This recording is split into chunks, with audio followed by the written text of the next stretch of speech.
দাম্পত্য জীবনে বাবা মা এবং শ্বশুরবাড়ির লোকেদের কতটুকু জড়ানো উচিত? উত্তর হলো একটুকুও না। কারণ এটা সংসারে ঝামেলা ডেকে আনার অন্যতম কারণ। বাবা মার উচিত তাদের নিজেদের সংসার নিয়ে মাথা ঘামানো। একবার যখন আপনার সন্তানদের বিয়ে হয়ে যায়, তখন তারা আর শিশু সন্তান থাকে না। তাদেরকে তাদের মতো থাকতে দিন। তাদের সুবিধা অসুবিধা তাদেরকেই সামাল দিতে হয়। প্রাপ্তবয়স্ক হয়েছে বলেই তো তাদের বিয়ে দেওয়া হয়েছে। আমাদের সমাজের অনেক মা তাদের ছেলেদের বিয়ে দিতে আতঙ্কিত বোধ করেন। তারা মনে করেন ছেলের বউ এলে তিনি তার গুরুত্ব হারাবেন।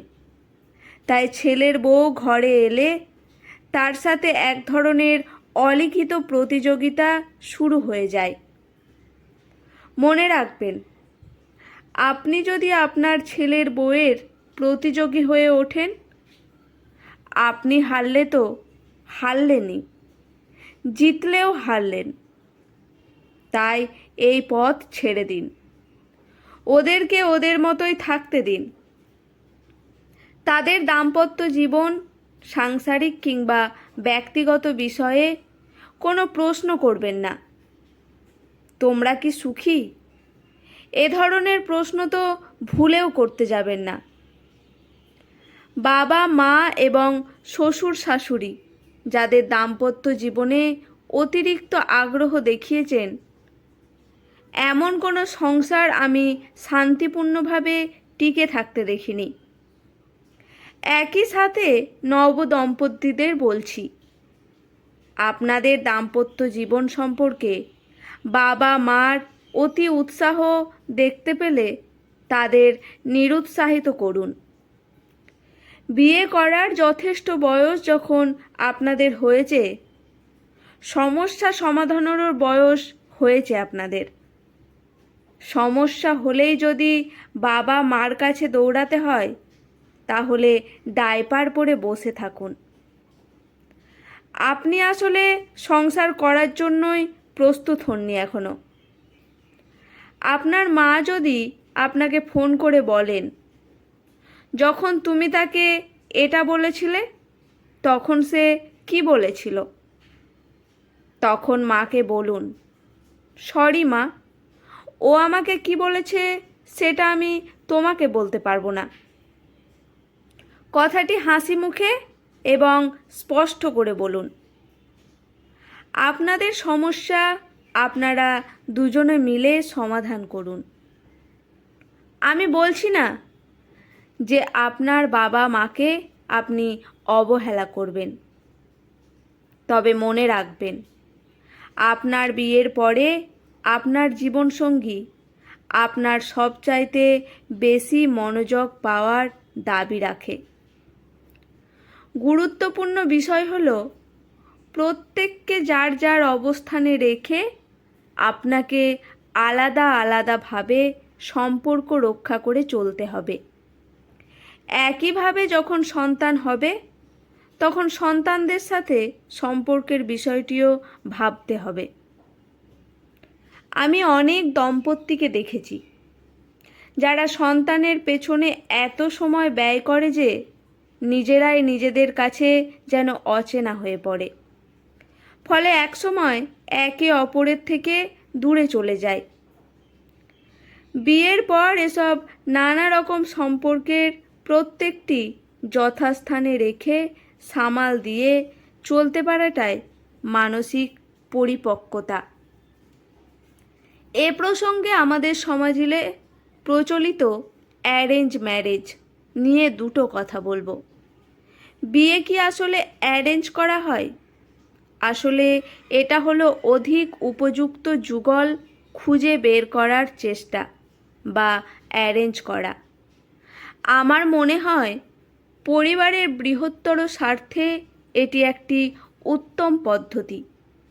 বিশেষ করে আপনি যদি যৌথ পরিবারে বাস করতে চান, তাহলে এমন কাউকে বিয়ে করা ভালো যাকে পরিবারের সব সদস্য পছন্দ করবে, যার সাথে আপনার পারিবারিক দিক থেকে সামঞ্জস্যতা ও সমকক্ষতা আছে।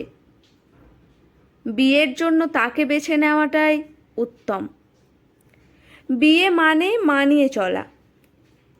যতই মানিয়ে নেওয়া যাক না কেন, কাজটা মোটেও সহজ নয়।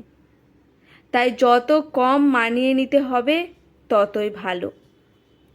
অনেকটা ছুটি কাটাতে যাওয়া হোটেল রুমের মতো। আপনার ঘরের সাথে রুমটার যত মিল থাকবে তত সহজে মানিয়ে নেওয়া যাবে। ভয় পাবেন না, যতই মিল থাকুক না কেন, তারপরও আপনাকে কিছু না কিছু মানিয়ে চলতেই হবে।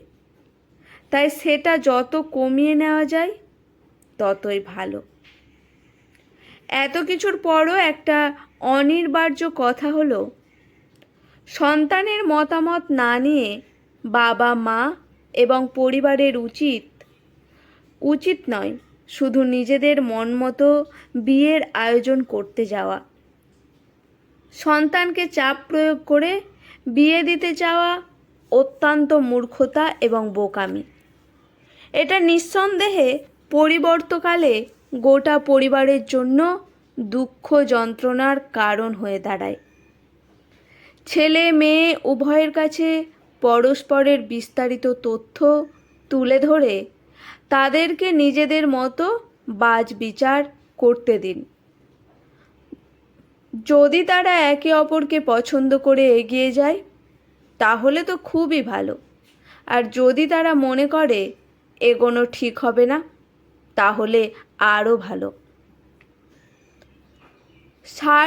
সীমারেখার মধ্যে থেকে পরস্পর সম্পর্কে জানতে সুযোগ করে দেওয়াটা একটা ভালো পদক্ষেপ। কেননা এতে করে আপনাদের বাবা মারাও দুই পরিবারের পরিবেশ ও সংস্কৃতি সম্পর্কে জানতে পারবেন। তবে হ্যাঁ, দুই পরিবারের পরিবেশ যতই মিলে যাক না কেন, বরকনের বাবা মা যতই ছোটবেলার বন্ধু হোক না কেন, সম্ভাব্য জুটিকে তাদের মতো করেই চিন্তা করতে দিতে হবে। তাদের দুজনেরই স্বতন্ত্র ব্যক্তিসত্তা রয়েছে ব্যক্তিগত পছন্দ অপছন্দ, রয়েছে জীবনের ব্যাপারে তাদের নিজস্ব দৃষ্টিভঙ্গি, তাদের সিদ্ধান্ত তাদেরকেই নিতে হবে। নিজেদের সিদ্ধান্তের দায়ভারও নিতে হবে নিজেদেরকেই। জীবনের এত বড় গুরুত্বপূর্ণ একটি সিদ্ধান্ত গ্রহণের ক্ষেত্রে বাবা মারা নিজেদের উদ্বেগের কারণে যদি বেশি হস্তক্ষেপ করে ফেলেন তাহলে তা গোটা বিষয়টাকে ভণ্ডুল করে দিতে পারে।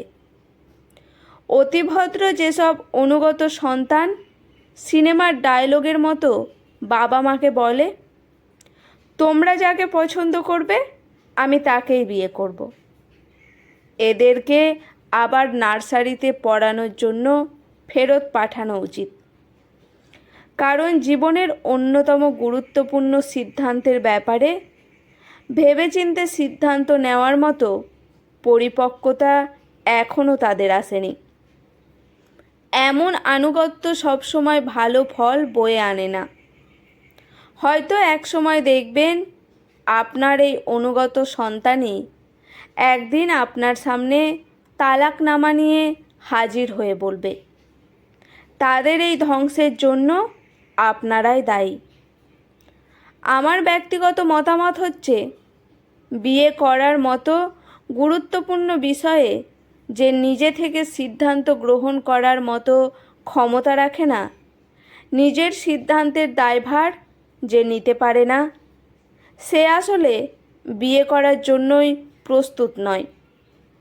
এই দায়িত্বজ্ঞানহীন লোকেদের উচিত অন্যের জীবন ধ্বংস না করে বিয়ে করার মতো ম্যাচিওর না হওয়া পর্যন্ত সময় নেওয়া এবং অপেক্ষা করা। আজকের এই ছোট্ট নিবেদনটি এখানেই সমাপ্ত। কেমন লাগলো অবশ্যই কমেন্ট করে জানাবেন। ভালো লেগে থাকলে আমার চ্যানেলটি সাবস্ক্রাইব করে আমার পাশে থাকবেন। ধন্যবাদ।